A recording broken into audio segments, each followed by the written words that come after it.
bread of life. I am the living bread that came down from heaven. John chapter 6 verse 51. In John 6:48 we read that Jesus said, I am the bread of life. Jesus had just fed 5,000 people with 5 loaves and 2 fishes. They were all excited and thrilled over the great miracle that had occurred, but Jesus was talking about something more important than social needs. Bread in the scriptures is a symbol of spiritual life.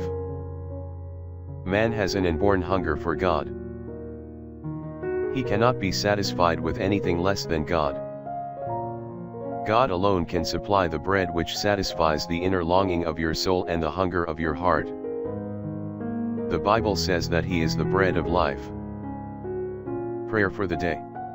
Lord Jesus, thank you for satisfying the yearnings deep down in my heart. Your presence fulfills the needs of my soul, and I rejoice.